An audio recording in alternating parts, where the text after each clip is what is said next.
G20. Next topic G20 మీద మనకు ఒక పేపర్ కట్ వచ్చిందండి. ఓకేనా? ఈ పేపర్ కట్ని కాస్త డీటెయిల్గా మనం చూద్దాం.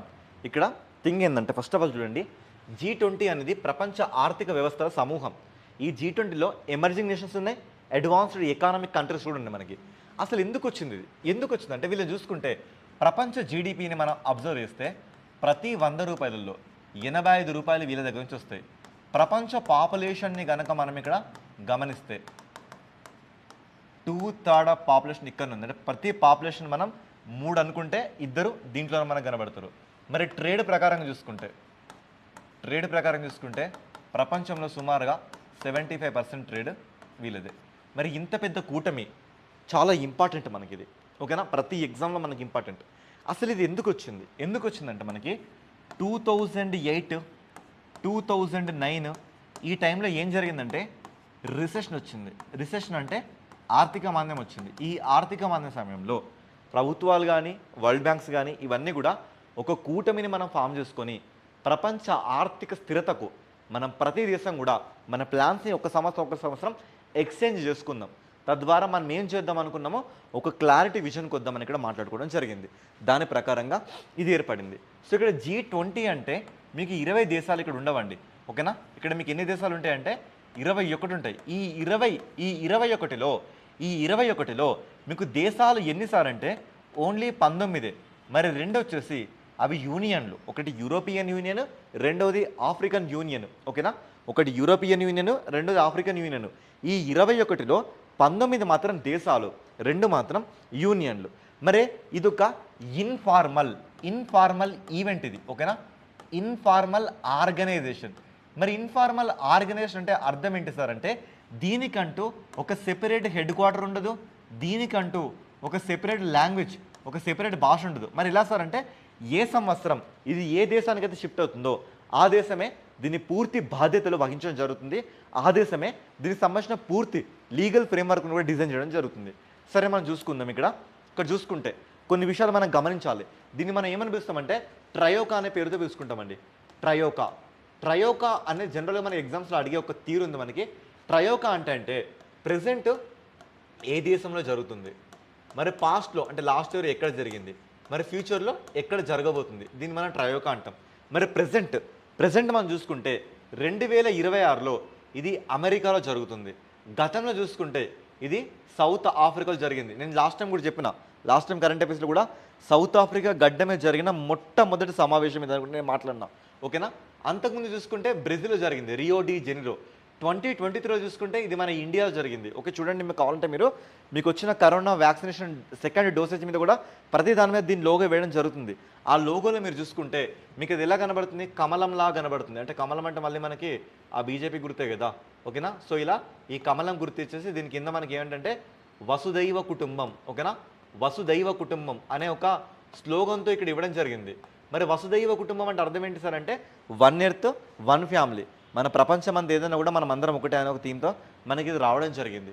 మరి అదేవిధంగా మరి లాస్ట్ ఇయర్ సౌత్ ఆఫ్రికాలో జరిగింది కదా, అక్కడ జరిగిన ఆ థీమ్ ఏంటంటే రేపు మనం అడిగే ఒక ప్రాబబిలిటీ ఉంది. దాని పేరేంటంటే సాలిడరిటీ, ఈక్వాలిటీ, సస్టైనబిలిటీ. సాలిడరిటీగా ఉండాలి, ఈక్వాలిటీగా ఉండాలి, సస్టైనబుల్గా ఉండాలనే విషయాన్ని ఇక్కడ చెప్పడం జరుగుతుంది. అయితే ఇంతవరకు చెప్పారుగా మాస్టారు, దీంట్లో ఉన్న ఆ కంట్రీస్ ఏంటంటారా? సో ఇప్పుడు మీకు లాస్ట్ మంత్ చెప్పిన ఇంకో కరెంట్ అఫైర్ చూపిస్తున్నా. మనకి 52వ G7 సమ్మిట్ ఫ్రాన్స్లో జరిగింది. ఇమాన్యుయల్ మ్యాక్రాన్ మన దేశపు ప్రధానమంత్రి నరేంద్ర మోదీ గారిని ఇన్వైట్ చేయడం జరిగింది. ఆయన అక్కడికి వెళ్ళడం జరిగింది. ఇప్పుడు ఈ కాంటెక్స్ట్లో ఒకేసారి నేను మీకు G20, G7, G8, G11 గురించి నేను మాట్లాడబోతున్నా. ఇక G70 కంట్రీస్ని మనం చూసుకుంటే ఇక్కడ సరే G20 అంటే 20 కంట్రీస్ ఉండవండి. 19 వచ్చేసి నాకు దేశాలు అంటే కంట్రీస్ ఉంటాయి. మరి 2 వచ్చేసి నాకు యూనియన్లు ఉండడం జరుగుతుంది. ఓకేనా? యూనియన్లు. మరి ఏంటి మన కోడ్ చూసుకుంటే ఓన్లీ క్యాపిటల్ లెటర్స్ మీద మాత్రమే మీరు ఫోకస్ చేయండి. గురూజీ సీతా అబ్ SSC FCA में काम करती है. ఓకేనా? Guruji, G for Germany, U for UK, R for Russia, U for USA, J for Japan, I for India. సీతాలో Saudi Arabia, Italy, Turkey, Argentina. A for Australia, B for Brazil. SSCలో S for South Africa, S for South Korea, C for Canada. FCAలో F for France, C for China, I for Indonesia. MEలో M for Mexico, E for European Union. అక్కడలో ఖతం అయిపోయింది కదా. తర్వాత చిట్ట చివరగా చిట్ట చివరిగా 2023 అంటే 2023లో ఇది ఎక్కడ జరిగింది ఈవెంట్? భారత్లో జరిగింది. మరి భారత్లో ఏ ప్లేస్లో జరిగింది? ఇది 2 ప్లేస్లో జరిగిందండి. ఒకటి వచ్చేసి భారత్ మండపం, ఓకేనా, ఒకటి వచ్చేసి మనకి భారత్ మండపం న్యూఢిల్లీలో ఉంటుంది. మరి రెండోది వచ్చేసి ప్రగతి మైదాన్, ఇది కూడా మనకి న్యూఢిల్లీలో ఉండడం జరుగుతుంది. ఈ 2 ప్లేసెస్లో ఈ ఈవెంట్ జరిగింది. ఇక్కడ అంటే ఈ న్యూఢిల్లీలోనే మనకి ఏం జరిగిందంటే మనకి ఇక్కడ చూసుకుంటే సిరిల్ రమాపోసో. సో ఇక్కడ సిరిల్ రామాపోసో ఎవరంటే సౌత్ ఆఫ్రికా యొక్క అధ్యక్షుడు. ఆయన ఏం చేస్తారంటే మన మోదీ గారు దీని యొక్క పట్టాన్ని ఆయన చేతిలో పెట్టడం జరిగింది, ఓకేనా. సో ఇక్కడే అంటే ఈ కాంటెక్స్ట్లోనే మనకి ఏం జరిగిందంటే ఆఫ్రికన్ యూనియన్ వచ్చేసి దీంట్లో జాయిన్ అవ్వడం జరిగింది. ఆఫ్రికన్ యూనియన్ ఎప్పుడు జాయిన్ అయ్యారంటే 2023లో జాయిన్ అయింది. అది ఏ సెషన్లో జాయిన్ అయ్యారంటే న్యూఢిల్లీ సెషన్లో జాయిన్ అయింది, మీరు ఆన్సర్ చెప్పచ్చు. మరి నెక్స్ట్ G7 చూసుకుంటే జ్యూస్ విత్ గర్ల్ ఫ్రెండ్, ఓకేనా. So juice with girlfriend, ఇక్కడ G పెద్దగా ఉంది, F పెద్దగా ఉంది, అంటే విచ్ మీన్స్ క్యాపిటల్ లెటర్స్ మనకి.